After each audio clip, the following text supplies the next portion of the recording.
Okay, shalom. Back to Megillah, the next sugya on our Route 66 of sugyot. It's so important to know of passages from the Talmud. We're in Masechet Megillah. We're on the Mishnah. Last week we looked at the Mishnah on page 6b. And here it is shared on the screen. So you should see it. Carly, yes? You see the Mishnah?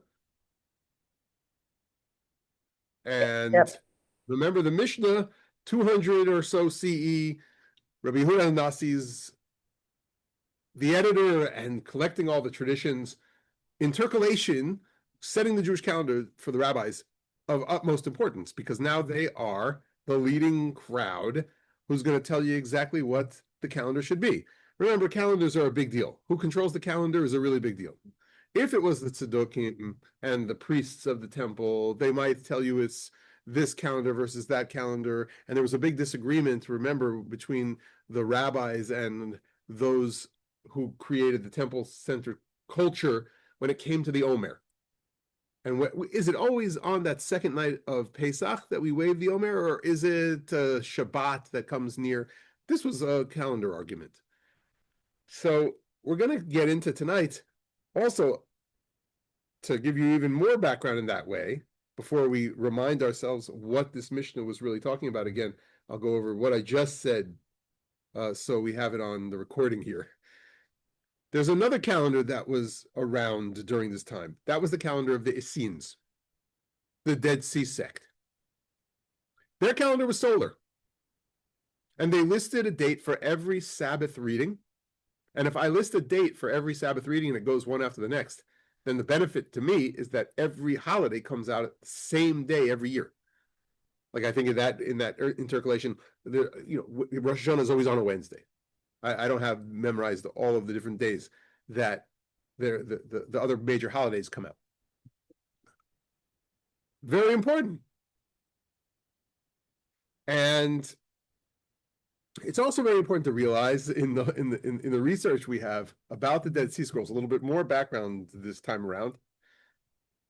What the rabbis are asserting here in the Mishnah, that we read the Megillah in Adar, that doesn't appear on the Essenes calendar. They never mention the Megillah. We haven't found a Megillah scroll in the Dead Sea Scrolls, and they don't have the holiday of Purim on the calendar. While they didn't mention all the other holidays, they definitely included all the ones that were in the Torah. In their consciousness, that was the holiday cycle.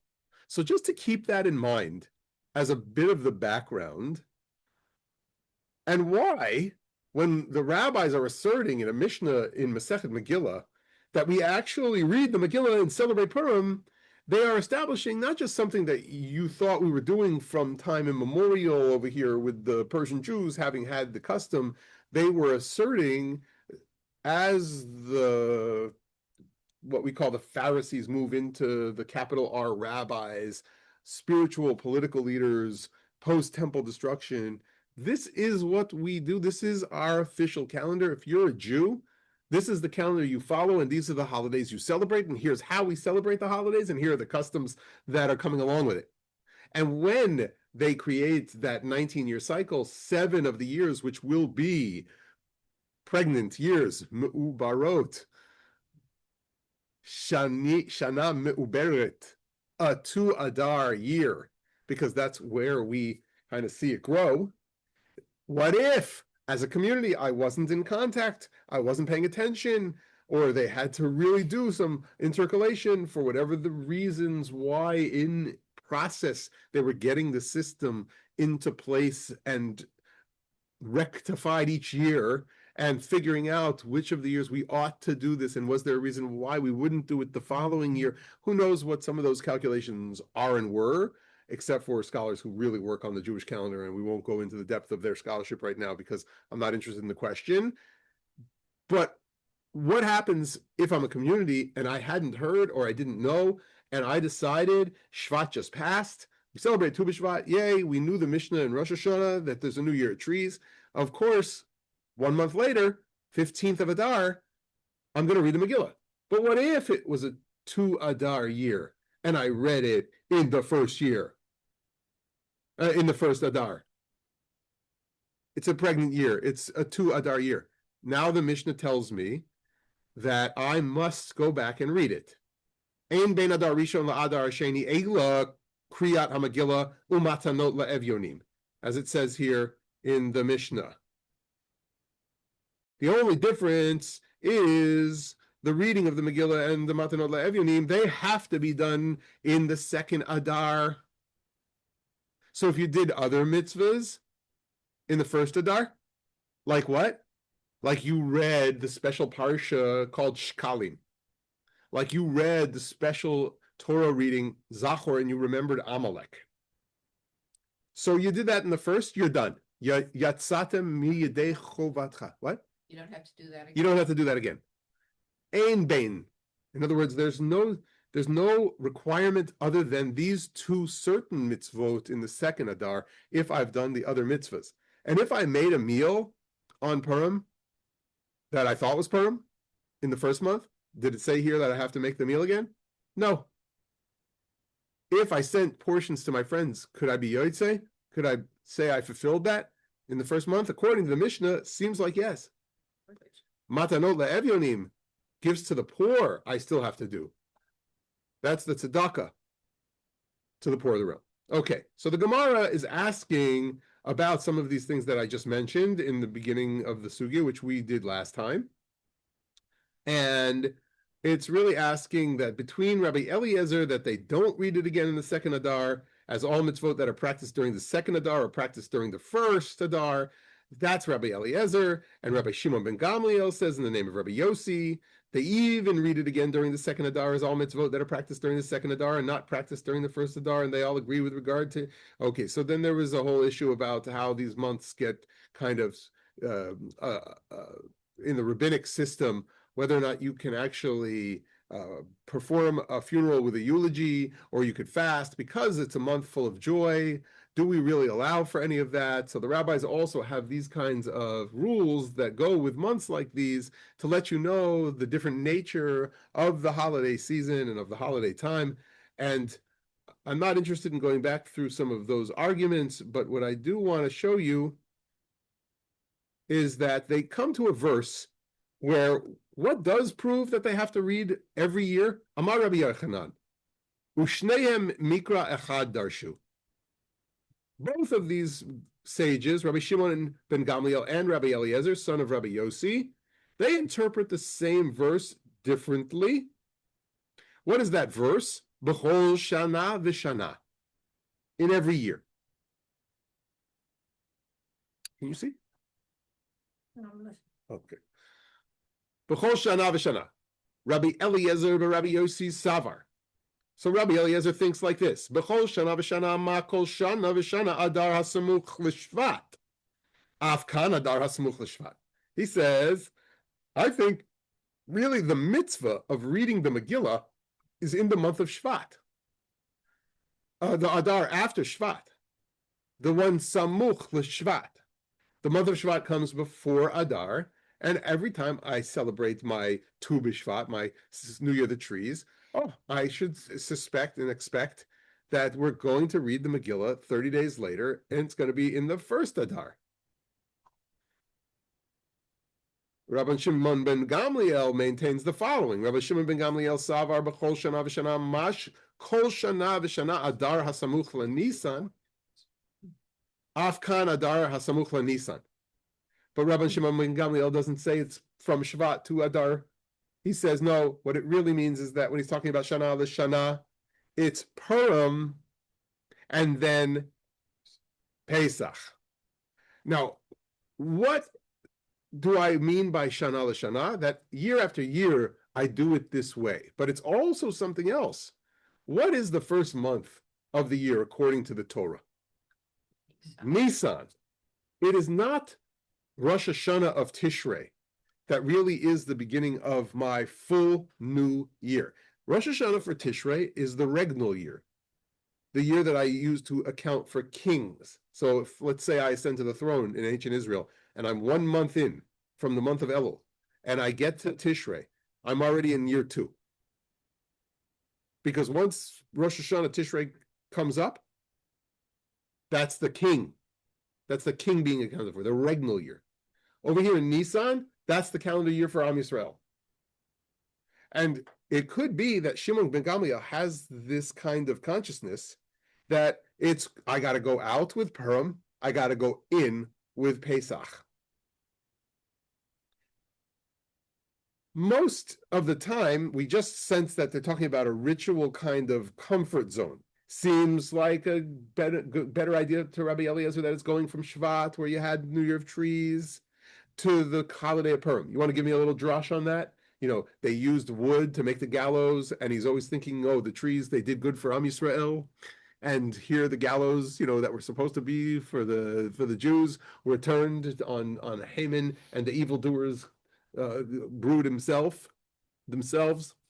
Now, you also want to tell me, oh, what's the reason? B'shlam Rabbi Eliezer, Rabbi Yossi, mistaber taima. Granted, according to Rabbi Eliezer, son of Rabbi Yossi, the reason for his opinion is logical, based on the principle that what? It's not just thank God for the trees. Rabbi Eliezer, who said it's from Shvat to Adar, has the principle, de'ein ma'avirin ala mitzvot. This general principle that's here in this passage of Gemara, that appears in other passages of Talmudic literature, other passages of halachic midrashic literature, which says if an opportunity to do a mitzvah comes to our hands, we don't want to forego it. Right now, if you have an opportunity to do a mitzvah, ein ma'avirin. So let's say it's early in the morning, there's only 9 really on my list, and Ziv happens to be home from college, and I say, Ziv, come on. He said, oh, it's so early, Abba. And what's the answer? Ein ma'avirin. You can't forego an opportunity to do a mitzvah, so get up. Doesn't work all the time, by the way. So it doesn't work all the time by me. It didn't work all the time, I'm sure, by Rabbi Eliezer. Or anywhere else. Thank you very much. General Jewish outlooks in life come into play. The Gemara wants to know, Rabbi Shimon ben Gamliel, my Tama. What is the reason for Rabbi Shimon ben Gamliel? What did Shimon ben Gamliel say? Again, he said, it's got to be the Adar that's Samuch LeNisan. It's got to be the Adar that's connected to the month of Nisan. Amar Rabbi Tavi. Rabbi Tavi says, Talmud, Rabbi Shimon ben Gamliel, he says the reason for the opinion of Rabbi Shimon ben Gamliel juxtaposing the celebration of Purim to the celebration of Pesach is mismach geula legeula adif. That it's preferable that we have one redemption right connected to the next redemption. Geula legeula. Now, last night, we also did a little bit a review of this Talmud, so I could get it back into my neshama, back into my fiber, at Craft and Carry, where we drank a beer or two, and I think we replayed a little bit of Purim over there, with the L'chaims, and we talked about this very passage. What does it mean that it's one geula connected to the other geula? I just want to point out that I was doing a little bit of mapping, Talmudic mapping. Mindy actually told me I should have charts and maps and things like that last time we were learning it. But my map, you'll see I'm working it out. I just so everybody, I couldn't copy it for you because it's a little bit all over. But here's the question. Did you see that out in the homeland there? Okay, so what is it really? The geula. It's a very interesting kind of thing now that we've learned through this far and made this chazarah, that we're connecting one redemption to the other redemption. I said to people last night, the motivating question that I went with last night to Craft and Carry was, why in the world, in the way we think about the year from Rosh Hashanah, because I think a lot of us in our minds in some way have Rosh Hashanah of Tishrei as the beginning of the new Jewish year, right? The numbers change, greeting cards became a thing, Shana Tova. We really are in a new year consciousness there.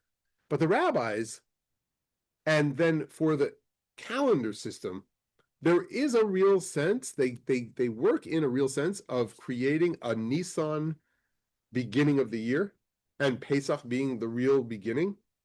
So how do you cap off a year? How do you end the year on a big high note?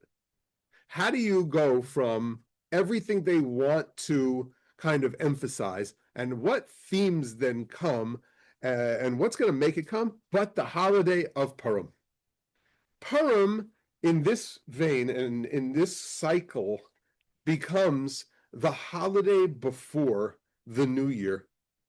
And it becomes, let's just look at the Geula, it becomes, in a certain way, the equal yet the opposite Geula that we celebrate as Jews. Because we're all going to do this together, right? What's the difference between the redemption of Pesach and the redemption of Purim? Just throw out a couple of things that make them very distinct, even though we're talking about the shared theme of redemption.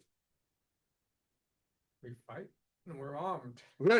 We're fight and we're armed in Purim.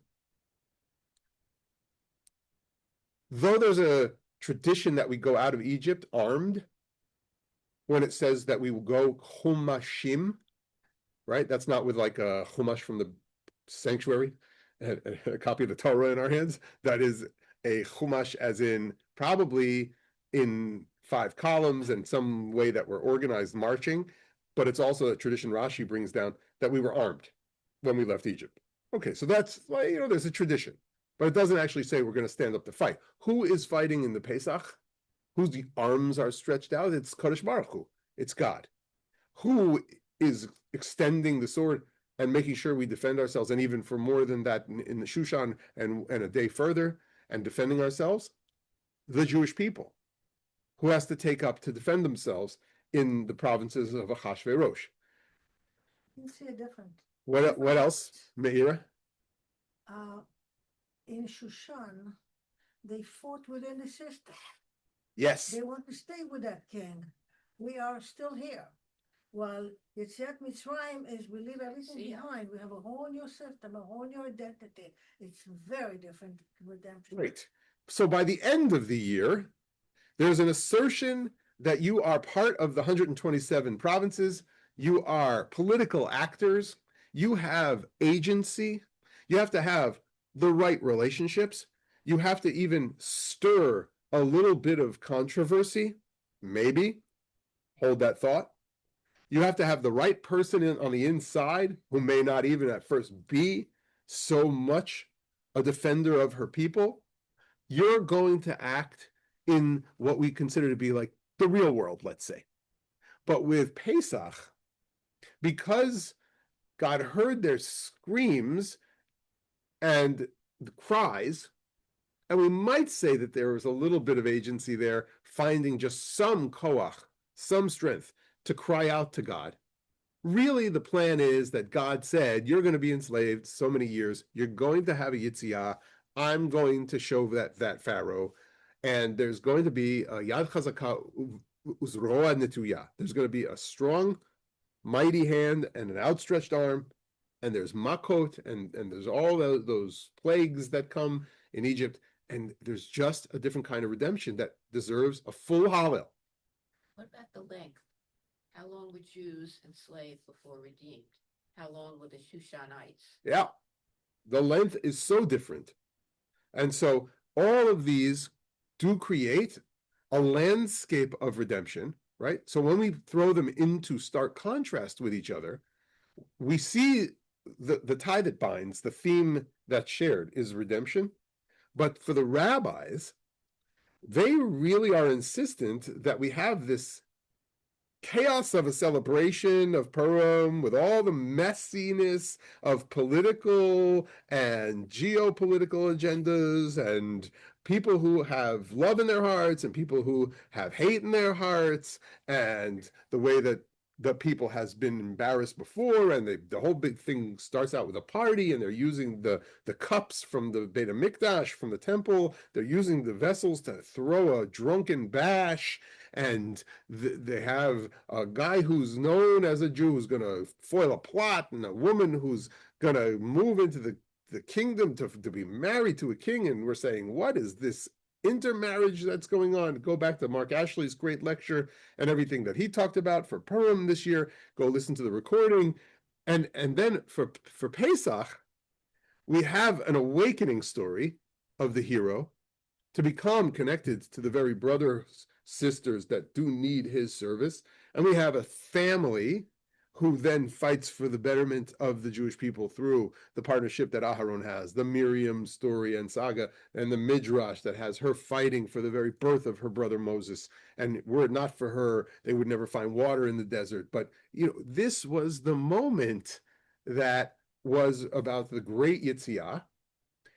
And each of these lands does represent a place that we find redemption. But like Meira is saying, with Egypt we leave, and there's even a commandment to not go back there.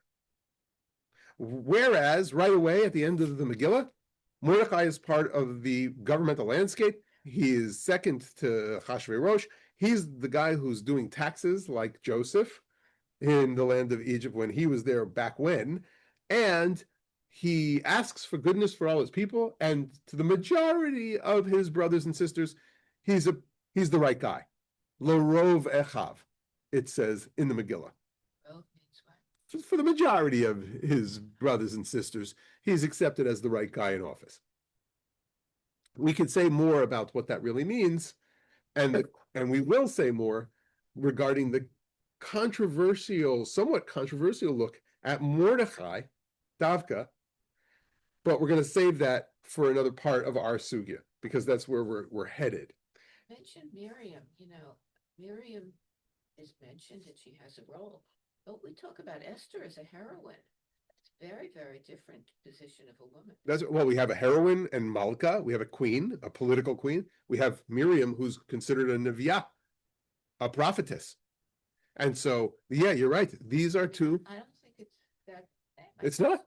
It's very different.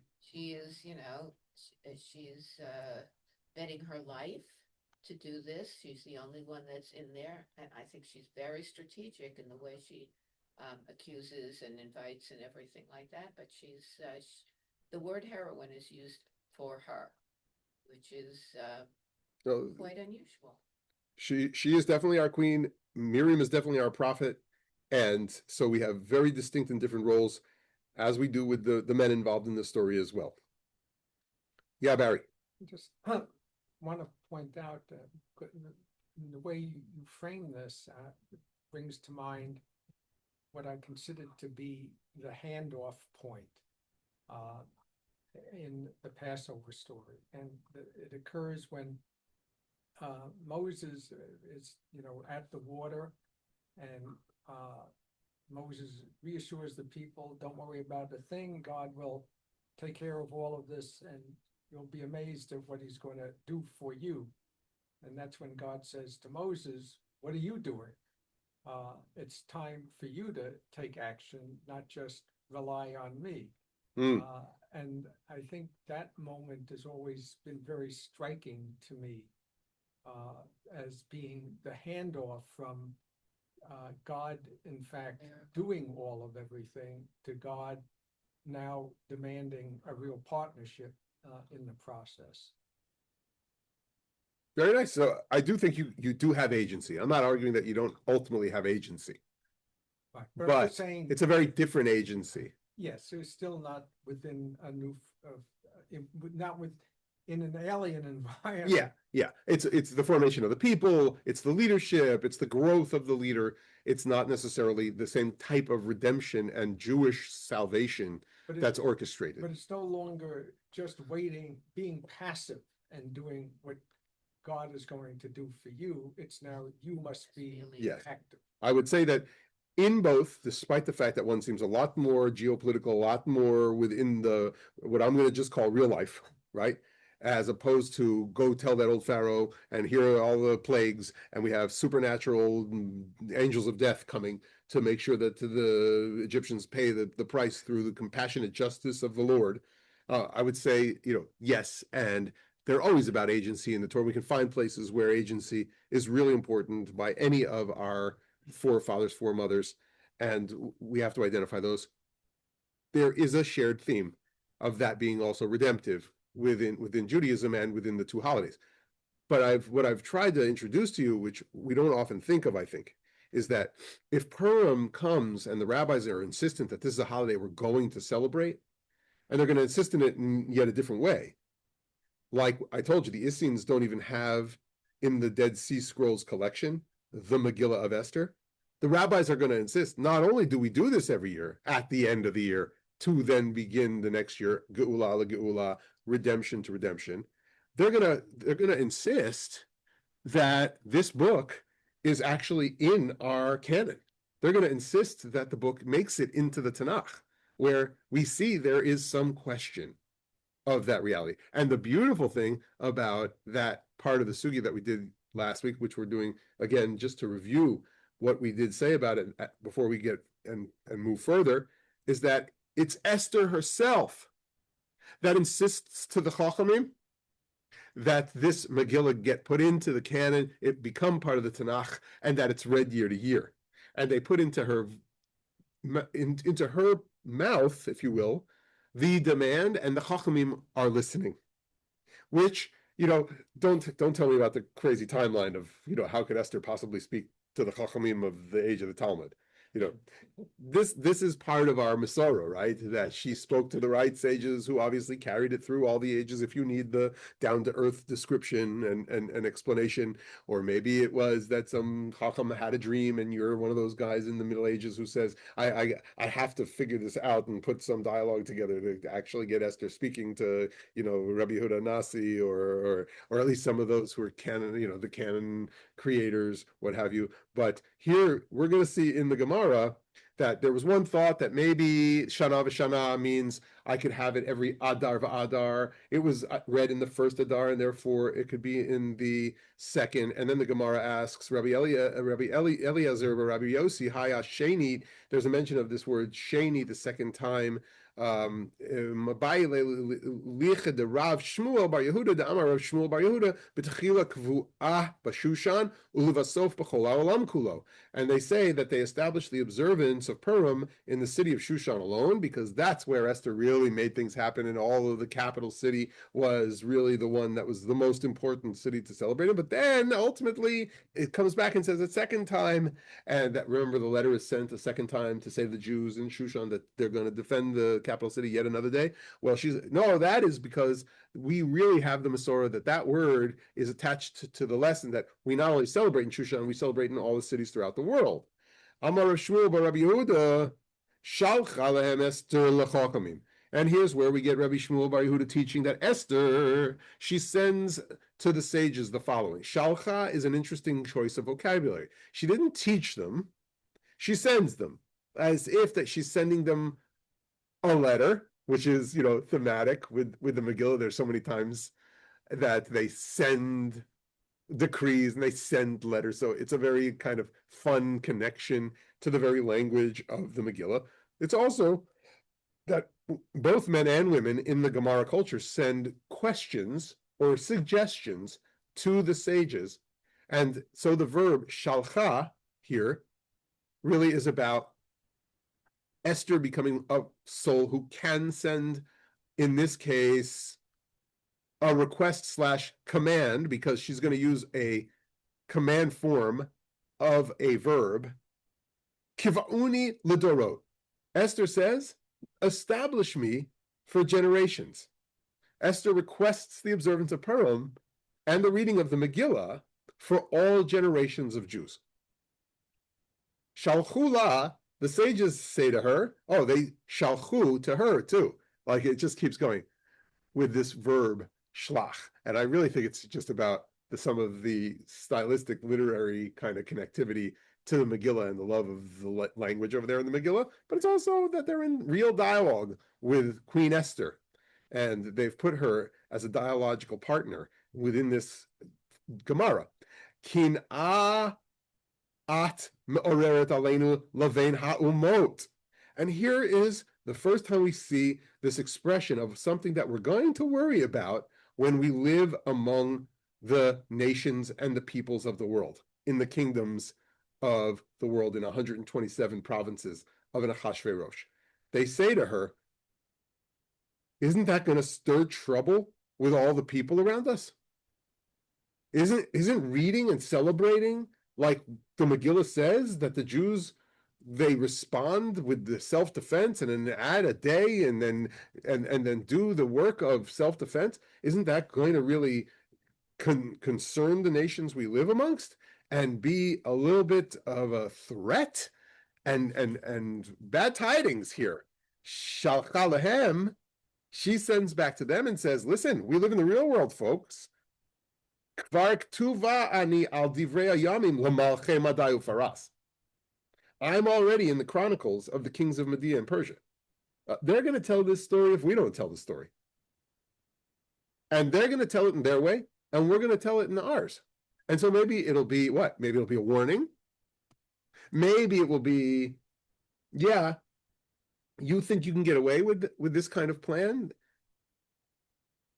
Maybe it's also a reminder, we need a Mordechai here or there.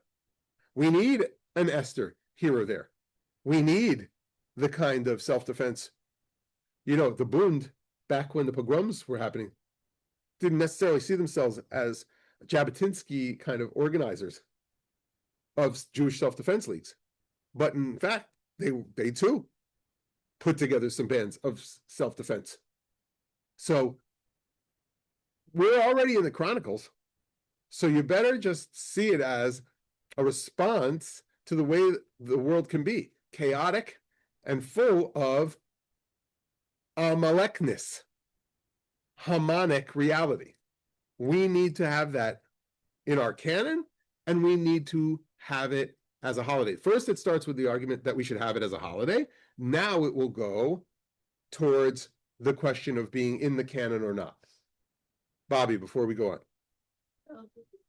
Esther saying that she should be, is this an ego thing, or is Esther generally acknowledged to be the symbol for the entire holiday? So, I mean, I'm saying she's a hero, and here she is, a metonymy or whatever. She is standing for the entire event, the entire story, by saying she should be there. So is she saying my name should be because I'm so great, or is she saying my story is the story, and that's why my name is there? I think they have her arguing on behalf of the whole Megillah.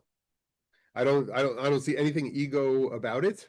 You know, that so it's very interesting that this woman is the whole thing. And when the sages are not her sages. The sages are the sages of the Talmud. Well, that's the thing. We could think maybe it was the sages of her era, and they are called the beginning of the Knesset Hagdolah, Anshe Knesset Hagdolah, the beginnings of the Great Assembly, and Mordechai was part of the Anshe Knesset Hagdolah according to tradition. And by the way, that's where the 19 blessings of the Amida are said to have taken shape in the diaspora, and that the Amida became so much a focus of that group, because what do they want to do? They live in exile. They want days when the judges will be restored, when Jerusalem becomes the central address, when God hears our prayers and takes our sacrifices back in the temple. And, you know, there's this kind of real Zionist Ye'ud, a project and a plan to walk in the same pathways as our ancestors. So it makes sense that it could be those sages. But whenever we see the word Chachamim, it can't divorce us from the very sages of the process of canonization and the Talmud, who are really making the calendar and who are really creating the culture. And so I think it serves both purposes, and we're supposed to use religious imagination. That they're not really claiming that Esther was alive at the same time as Rabbi Yehuda, but on the other hand, they're saying Rabbi Yehuda had this, you know, if you will, either dreamscape or heard Esther's voice, or, you know, somehow through the generations, there's a whisper.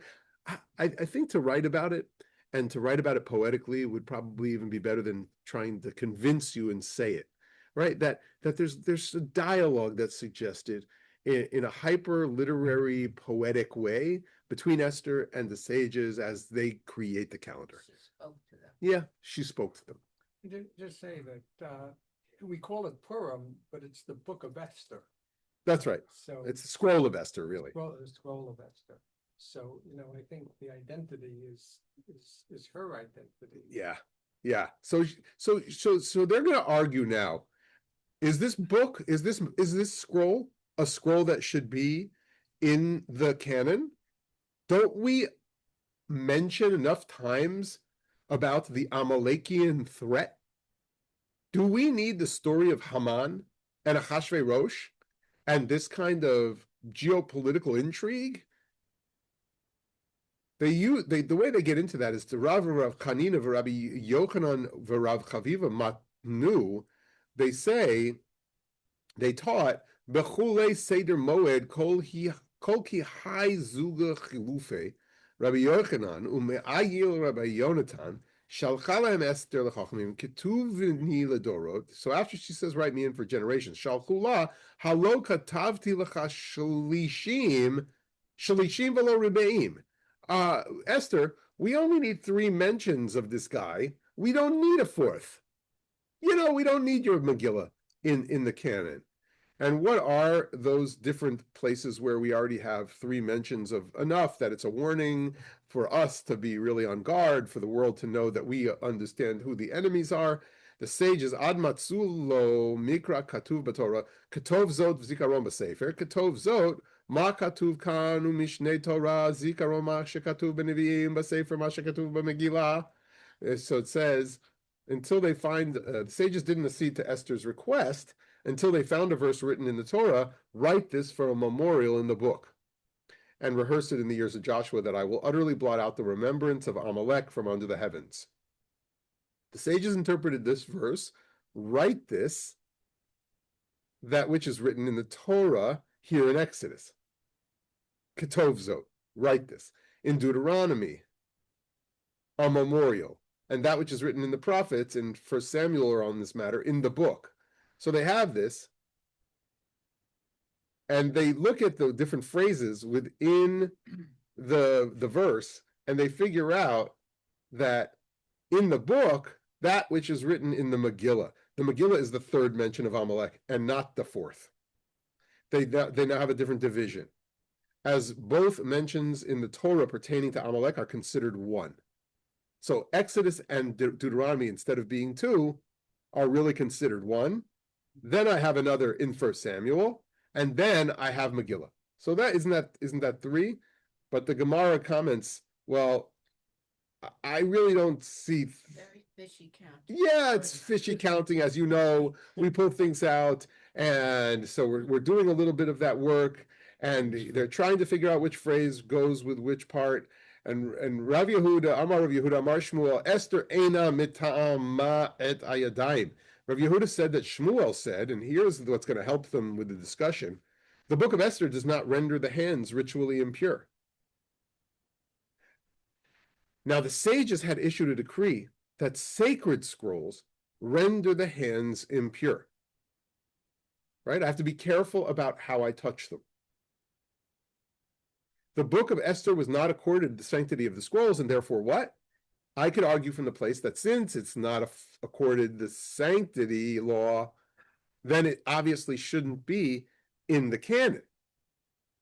I don't understand that phrase. If it's sanctified, why are your hands impure if you touch something that's sanctified? Because anything that's sanctified, interestingly, passes along a certain impurity. After you've kind of touched it and encountered it, you become, and when we think impure, it kind of like means like, oh, you think it's not pure gold or not pure silver. It's not that kind of impurity. The sage's sense of impurity was that before you do something else holy, you now have to purify yourself and dip in the mikveh. So you're now, having been in that mitzvah of encountering that book and reading that book, and you touch it, you want to say, oh, before I do anything else holy and touch anything else, I really need to go and purify myself. And remember that touching scrolls and reading them in this way, they kind of left it in the hands of the people who were knowledgeable enough and could understand the sacred nature of the scrolls. Not that it wasn't already democratized that people could have home libraries by the Jewish people, but there weren't so many. So when people read the Torah now, are they supposed to? We don't generally hold with laws of purity and impurity in a general sense since the destruction of the temple. So, the leftover stuff with that was when we thought people had status of being, quote unquote, not ritually ready and ritually ready, impure and pure, and like a woman during her menstrual cycle doesn't come to the Torah in certain communities because she had this before she went to the mikveh, needed to be made ritually ready. Right. So we don't really hold by any of that. In the look after the destruction of the temple, and in the notion that we don't really have the same kind of ritual purity or readiness factor, we don't hold by that. Now, vis-a-vis scrolls, what we do, excuse me just for a second, what we do is we do have a custom of not really touching the Torah scroll. We have the yad. We have the yad, and you right, and you really use a talit. And even when you're picking up the scroll, if you need to lift it up because it's during Hagbah, let's say the scrolls fall off of the Torah staves, you really want to use a talus or some kind of cloth, or at the very top, just grab it with your fingers very carefully and not touch any of the writing. That's especially the way we leave a big margin up on top, is so that we wouldn't touch any of the katav. We're careful, but it doesn't mean that we're impure. It doesn't mean we have to run to the mikveh because we've touched it.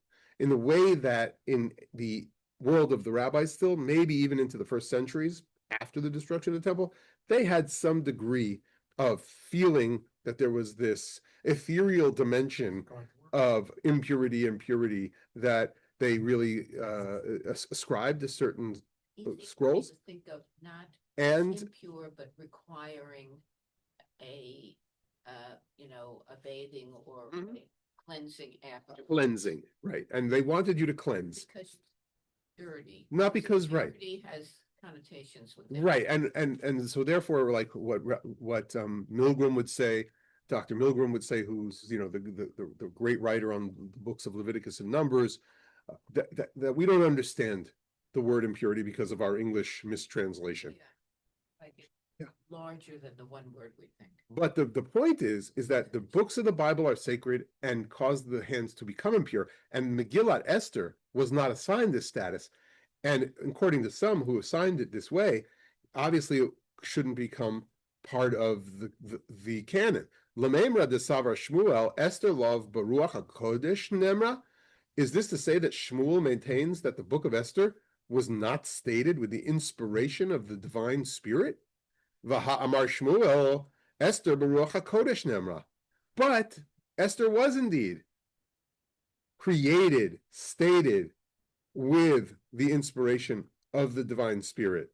Ne'emra likrot v'lo ne'emra lichtov. Oh, but it's a little distinct from other books because it could be memorized and chanted aloud,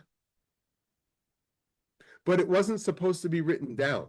Because remember that Torah shebichtav, the Torah, the Tanakh, our Jewish Bible that we write down, that was going to be distinct for a while from the oral Torah and oral recitations of texts that were important to us, especially in the time of the rabbis.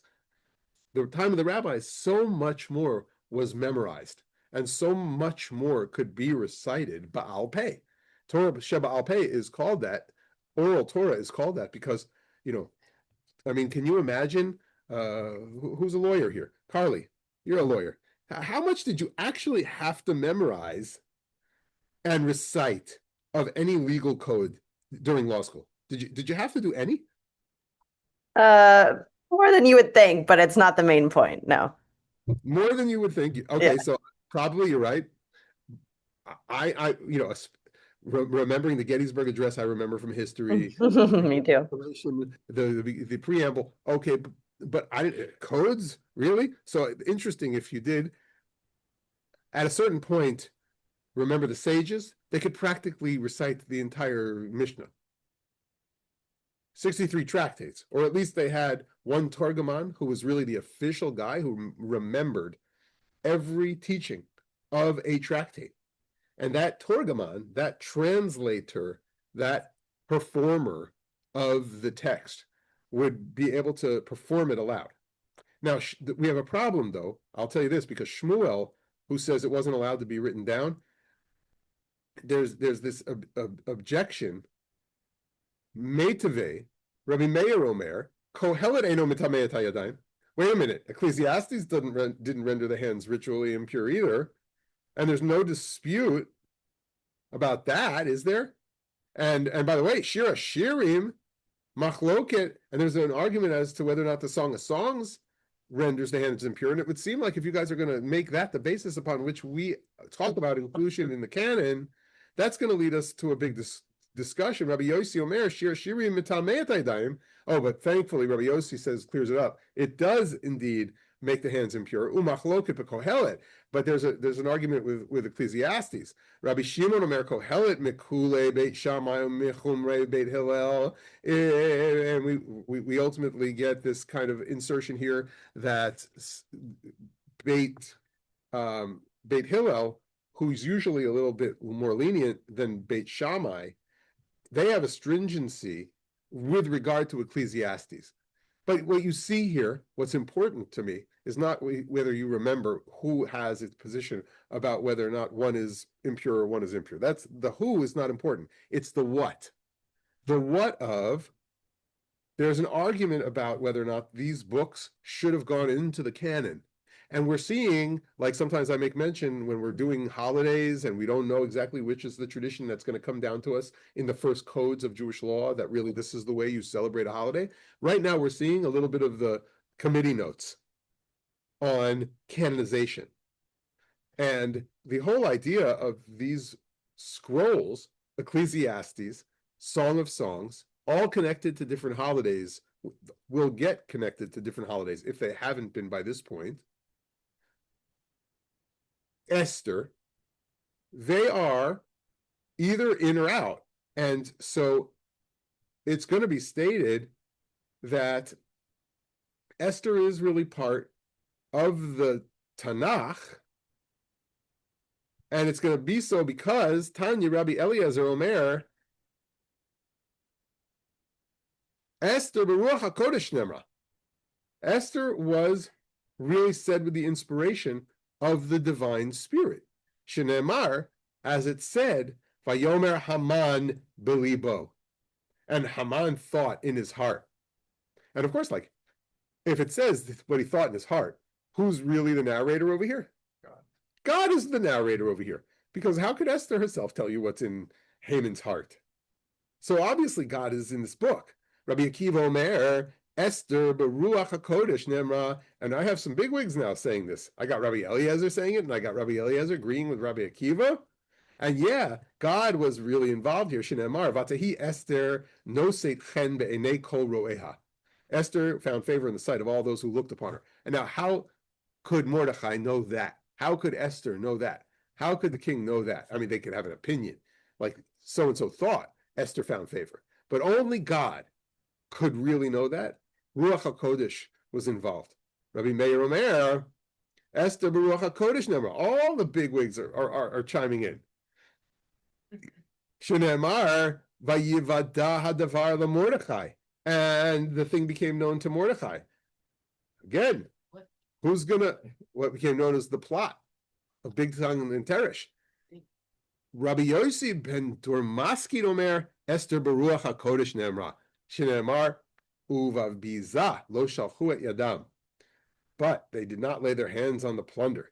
So they were disciplined in their self-defense. Can I just ask you, when they say it is stated, that means that it was orally transmitted rather than... No, that means in the Megillah itself, we have a verse that I'm going to quote, and the Shene'emar introduction is of a verse in this case that's in the Megillah of Esther from various chapters. One other question. Yes. I think I heard that, like, the Essenes, which might have been the Shrine of the Book, what's the Right. that there were some different parts to that in the The Dead Sea Scrolls have lots of different parts, but that's a whole different inyan. What's here for us is important is they don't have a Megillah. But is that also making a point about that there were different inclusions because they didn't have Purim, but they had other things that they found? That for sure they have lots of different things that we don't have. Yeah, that are in a different kind of sense their library, and they don't really have a canon a la canon like we have a Tanakh like the codices would be created, and that, the Christians would also create a codex of sort, that's not what the Essenes were all about. They were about scrolls kept in their library jars and read at a certain point. But over here, we're canonizing. We're creating this project of canonization, is a Tanakh that's going to be the official Kafdalet Sfarim Shel Ha-Tanakh. It's the 24 books of the Bible. That might have been, and that weren't. For sure. There were other things. For sure. You could imagine that Chazal had some access to the same things the Essenes might have had access to. You could imagine that there might have been other books that they had, like Maccabees, that are preserved by the church fathers, Yehudit, Tovit, all these things that This make is their all way. arguing, including and excluding, and Yes. But right now, we get all kinds of proofs that ultimately come around. Here we have Mar Shmuel,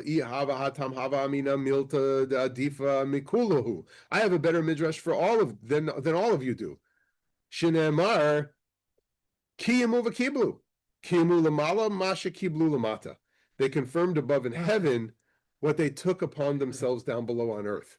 So there's all kinds of divine dimensionality in this book, and therefore it obviously is one we should put into the canon. Amar Rava. Now Rava says, L'chulhu itlahu pircha. There's a refutation for all these proofs. Levar mid Shmuel de late le pircha. Except for Shmuel, who really, there's no refutation.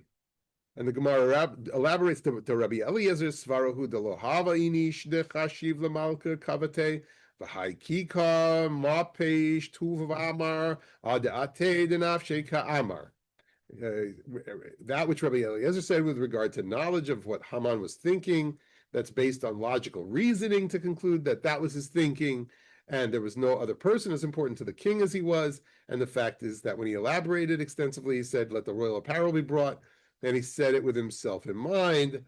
And for Rabbi Akiva and for Rabbi Meir, he's got different proofs that it's not going to work. And ultimately, we get to this spot, and in terms of no spoils are taken, when the Jews defended themselves, V'hada Rabbi Yossi ben Durmaski, Dilma Paristake Shidur. Perhaps this can be explained and refuted by the fact that they dispatched messengers who informed them of the situation. The Shmuel, V'dai late le pircha. But Shmuel, there's simply no proof that Kiyamu v'kiblu, they accepted it. They established it, accepted it. That's above and below. Amar Ravina, Hainu de Amri in Nashe, and here's what Ravina said. This explains the folk saying, Tava chada pilpalta harifta mimaleit sane kare. This explains the folk saying, one sharp pepper is better than a basket full of pumpkins. it was Is that what we say? first thing I think of. Of course it is. And I just want to show you the note that Rabbi Steinsaltz has on that one. Got a picture of a basket. One sharp pepper. It's explained in the Aruch that pepper, although it's small, is spicy and preferable to the relatively bland pumpkin. And likewise, although Shmuel was an Amora, whose standing is less significant than the Tanaim who discussed the matter, his statement is more reasonable. Now, there's also another way to explain what they're really saying in this part of the Gemara, which is really nice, and that is, one sharp pepper, meaning one sharp rabbi in the later generation, is better than those earlier Tanaim, the authorities that we might really trust more than the later authorities, as we have learned Talmudic literature over the years. Of course, that's like a normative kind of thing, right? That you trust the Tanaim, the Mishnaic era rabbis of the year 200 to from the year 0 to the year 200, 250. And you're going to say about these later ones, but no, here, the sharp new guy on the scene is really the one whose limud is rock solid, or, makes for the tastier lesson. And one thing to recall and recount that we're learning in Purim, we're learning in Megillah, and the world is nahafochu. The world gets turned upside down. That's a rabbinic principle when it comes to this holiday, right? That we want things to get turned upside down. Once there's a decree, the Jews need to be saved, right? It needs to be turned upside down. So over here, what's really sweet is that, or really spicy about the Gemara, is that here's the hot pepper. It's turning it on its head. Instead of trusting the earlier sages, we now look at this learning as the one. And Rav Yosef then comes along to say, V'yemei hapurim ha'ele lo ya'avru mitoch ha'yudim, and these days of Purim shall not cease from among the Jews.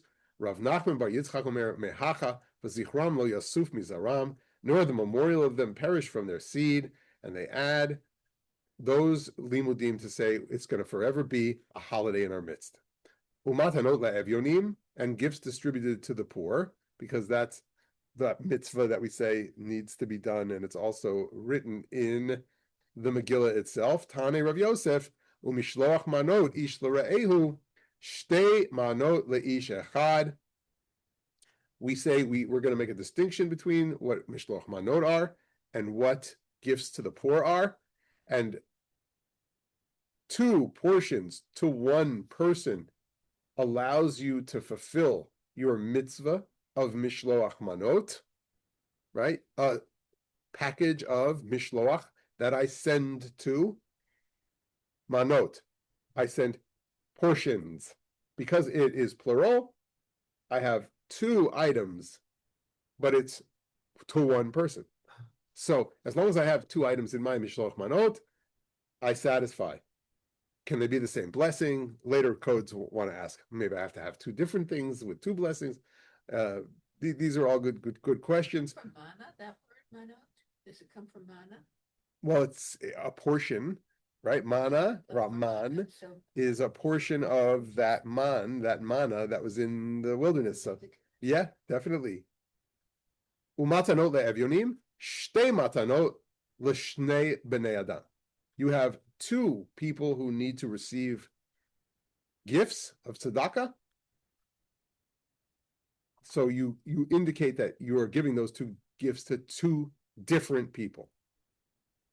Rabbi Yehuda Nasi Shadar Leila Rabbi Oshaya Atma de Igla Tilta Vagarba de Homra. The Gemara relates now that on Purim, Rabbi Yehuda Nasi sent to Rabbi Oshaya the leg of a 3rd-born calf and a jug of wine.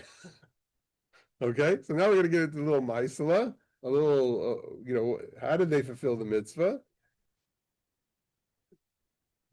So what happens? Shalach le, Rabbi Oshaya sends him a message of gratitude, and he says, Kayamta banu Rabbeinu, you have fulfilled 2 mitzvot through us, my teacher. Umishloach manot ish l'ra'ehu umatanot la'evyonim. You have fulfilled 2 mitzvahs through us, our teacher. The mitzvah of sending portions to one another, and the mitzvah of the gifts to the poor, as Rabbi Oshaya was poor and it was substantial. Now, does that actually fulfill, going back over here, exactly of sending 2 portions? What? He's got 1 more to go. Right, doesn't it seem like that? Yeah. Yeah? So right? they're like doubling up on this? So here's the thing. Send me 2 portions to 1 person. So Rabbi Oshaya is 1 person. And what does he send him? Sends him the leg of a 3rd-born calf. But he sent a jug of wine. And a jug of wine. So that's 2 different things, 2 different brachos to 1 person. Rabbi Oshaya sends back and says, oh, that's good. You send 2 gifts. But is he still 1 person? So what does that mean? You've fulfilled it. If the halacha right before it says it's got to be to 2 different people, why would they put the little story of this guy saying you could fulfill all of it in this, 1/3 of a leg and jug of wine? There's really no good answer. But it sounded cute that he was both a friend and impoverished. It did sound cute, but it's really interesting. when he says you've sent that, and we don't really have a way to say, like the Gemara doesn't say, but wait a minute, that doesn't seem to be fulfilling this paragraph that began Umatanot le'evyonim. I think he didn't only send it to him, but the response was a kind of a cute thing that you do this and you really fulfill two with me alone. Nice. So filling in one of the gaps, Bobby, you just thought like one of the commentators. Obviously, he sent another gift to a poor person. But Rabbi Shaya is saying you can count me as both the one ish that you have to send mishloach manot to, and you also found your second impoverished soul, because I don't have money. I'm not wealthy. Esther, we're conversing together, me and the... Yeah, exactly. So that's one possibility. What's another possibility? That it's an argument that you don't have to send two gifts to two people, that you can just send it to one person and be fulfilling it. Well, did they pick up on it or did they drop it? Did they continue with the discussion? No. I mean, they're going to continue with the discussion in a different way, but it's not going to be that they're going to flesh out the halacha here. No pun intended with the leg of the calf. And portions and gifts. The early authorities wrote that the obligation to give two portions applies only if the recipient is a person of means, so that he will appreciate that it is a significant gift. However, one is required to give only one portion to a poor person, for whom even one portion is significant. So there's a little bit of a different way to fulfill it as well. But they were very aware of the appropriateness of the way people Mhm. lived. So like if you give tzedakah and everything, you give more to someone who's used to having more. And that's kind of... That is true. There is that value. We have learned that value in other places in the Gemara. Thank you for remembering. And that's like a way that we kind of bring that learning to life. So that's true. It turns out, just so that you know, so what happens is that after this conversation, so he sends him a message of gratitude, and he says, you fulfilled two mitzvot through us, our teacher, the mitzvah of sending portions to one another, and the mitzvah of gifts to the poor. And so I have a mitzvah of mishloach manot. I have a mitzvah of matanot le'evyonim, but it said above that I'm supposed to send two gifts to two different people. So there is a manuscript that includes one more gift from Rabbi Yehuda Nasi, because remember, it's Rabbi Yehuda Nasi who's sending it. And he's kind of hearing in this message back to him that you could count me as one of your poor, but what are you doing about the other one? And that it's a way to ask in a very kind way, have you forgotten your responsibility? So just another way of reading and seeing like what's the question in the question, or what's the issue in the issue. Next piece. Rabba Shadar le'namare barmar bayad Abaye Malay taska de kashva umilay kasa kimcha de avushana. The Gemara relates that Rabba sent Purim portions from the house of the exilarch to Mari Barmar in the hands of Abaye, who was his nephew and student. The Purim portions consisted of a sack full of dates and a cup full of roasted flour. Amar le Abaye. Abaye says to him, Hashata Amar Mari.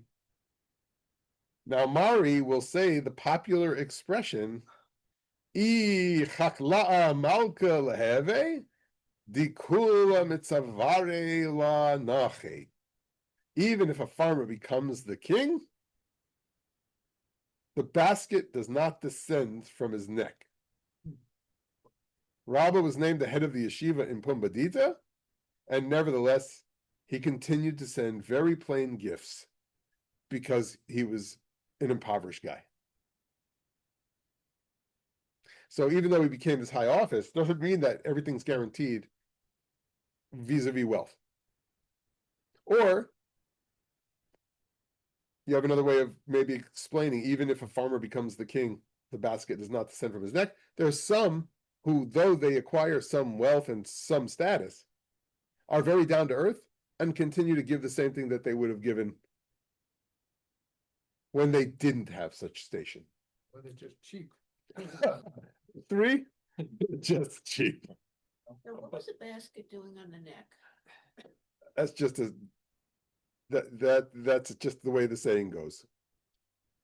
Maybe it reflects something that a farmer does. Which is. Abaye was his nephew? Rabba's nephew? Yeah, he was his Because nephew and all his through student. everything we've ever learned, they had the two argue all the time. No, this is Rabba, and it's Rava and Abaye, Yeah. and it's a different spelling. Okay. This is the teacher. Oh, okay. So meanwhile, this is a very nice gift, is the dates and the roasted flour. Yeah, it's a Hamish gift.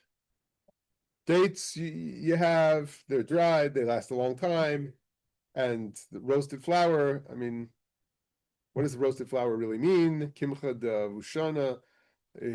Here's the language. Where's the language piece? What's the roasted mean? Yeah, it's more like, I think, Maybe a gourmet roasted one. flour. The etymology of the word avushona is unknown. According to Rashi and other commentaries, the term refers to dry roasted grain. In other words, like granola. The Gaonim disagree and explain that it refers to moist grain or barley. So, Did you repair moist? well, I've always learned that it's like the Rashi, that it's like granola. You know, because when you coat a little bit of with date honey, the different grains, you can make like a granola. But maybe it means that even if somebody becomes king, they still stay kind of a peasant in a way. Yeah, that's a nice way to say it.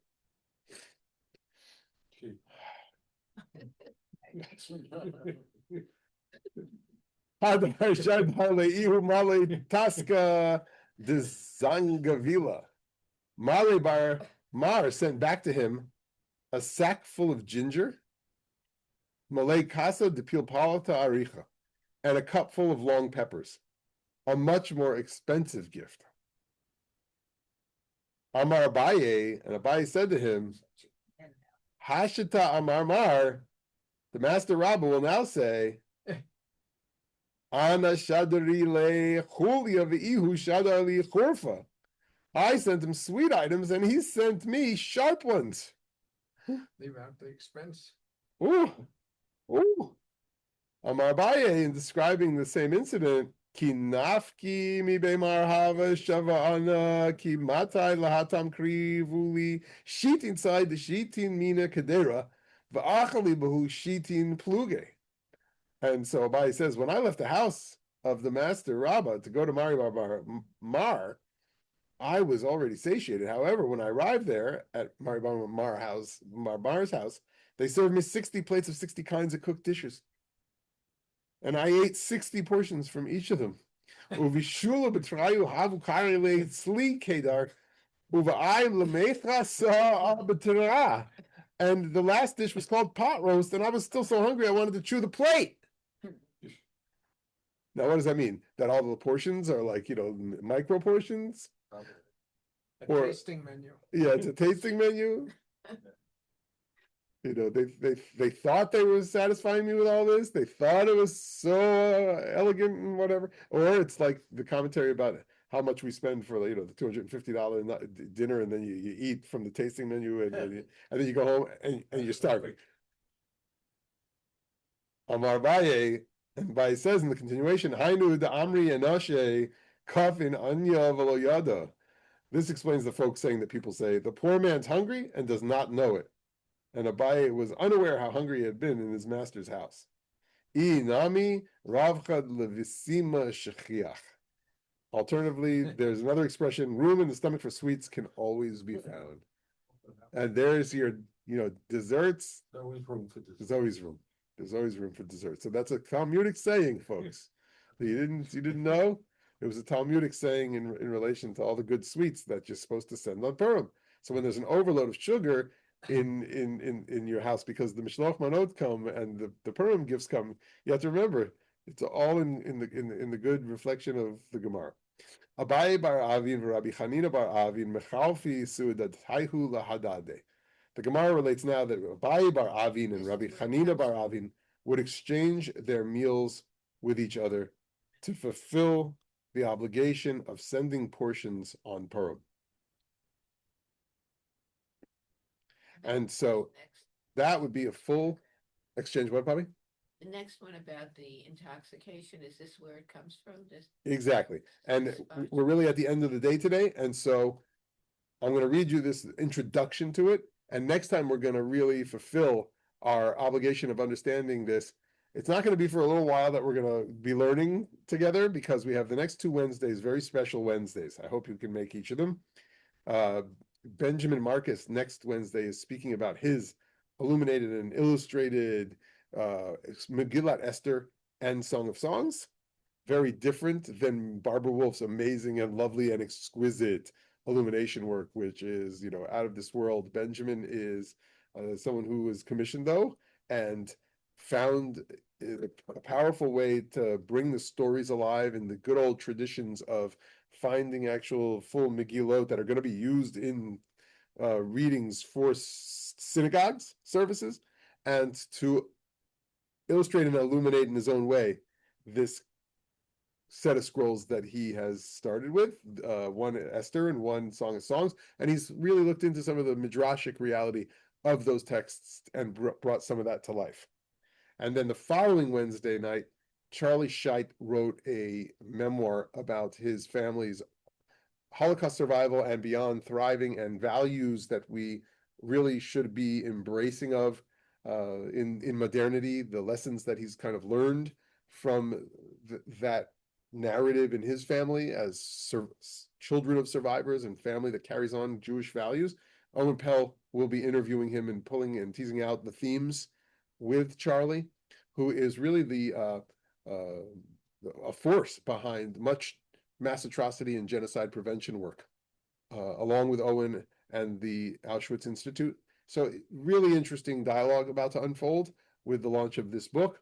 And then we'll get back to Gemara, and the bridge here will be after the last 2 weeks in March. We'll start up back in April. The bridge will be that we'll finish this piece about not knowing the difference between Arur Haman Levaruch Mordechai, not knowing the difference between cursed is Haman and blessed is Mordechai, and that will bring us into kind of ending the Geula of Purim to begin thinking about the on-ramp to the Geula, the redemption of Pesach, which we'll take up whenever we can, and we'll see what the schedule is and looks like to get into a sugya regarding that as well. So to finish up, this sugya will be next time we meet in 3 weeks, but next 2 Wednesdays, those special events. All right, Laila Tov, everybody. Thank you. Thank you, Lila Tov. Rabbi, there's a key in the door right by the bathroom. Thank you, Rabbi. Pleasure. Good to see you, George. Good to learn together. Good night, Michael. Everybody got it? Is that a utility door? Okay. Good night. Thank you. Okay, take care.